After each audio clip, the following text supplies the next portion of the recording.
Hi hall welcome to Pavis life style. நேற்று நான் வீடியோவில் ஒரு ஒயிட் ரோஸ் செடி காமிச்சிருப்பேன். அது நட்டு முடிச்சாச்சு. நெக்ஸ்ட்டு உள்ளே இருக்க காம்பவுண்ட் ஸ்பேஸ் எல்லாத்தையுமே பெருக்கிட்டேன், க்ளீன் பண்ணிட்டேன். வீட்டுக்குள்ளேயும் போயிட்டு வீடையும் நல்லா க்ளீன் பண்ணியாச்சு. அப்புறம் மார்னிங் என்ன பிரேக்ஃபாஸ்ட் செய்யலான்னு யோசிக்கும் போது இட்லி செய்யலான்னு தோணுச்சு. ஏன்னா நேற்று நாங்கள் மாவு வாங்கிட்டு வந்தோம். மாவு ரொம்ப ஃப்ரெஷ்ஷாக இருந்துச்சு. இட்லி ஊற்றினா நல்லாயிருக்குன்றதுக்காக இட்லி ஊற்றிட்டோம். என்ன சைட் டிஷ் பண்ணலான்னு யோசிக்கும் போது பொட்டுக்கடலை சட்னி அரைக்கலாம் அப்படின்னு சொல்லிட்டு அம்மா சொல்லியிருந்தாங்க. அதுக்கான ரெசிபி சொல்கிறேன், நோட் பண்ணிக்கோங்க. ஒரு பத்தை தேங்காய், 3 பச்சை மிளகா, 2 துண்டு இஞ்சி, கொஞ்சம் கருவேப்பிலை, கொஞ்சம் கொத்தமல்லி, அப்புறம் உப்பு இதெல்லாம் போட்டு கொஞ்சம் கொரகொரன்னு அரைச்சி எடுத்துகிட்டு வந்துடுங்க.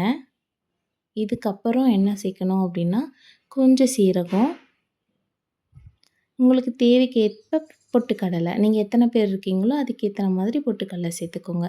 தண்ணி ஊற்றி அரைச்சிக்கோங்க. அப்புறம் தாளிப்பு போட்டுருங்க. எண்ணெய் ஊற்றி கடுகு போட்டு சீரகம் போட்டு கருவேப்பிலை போட்டு தாளிப்பு போட்டுக்கோங்க. இன்றைக்கான பிரேக்ஃபாஸ்ட் இது தான் எங்கள் வீட்டில். இன்றைக்கான மார்னிங் விலாக் முடிஞ்சிச்சு. தேங்க்யூ. Bye hall.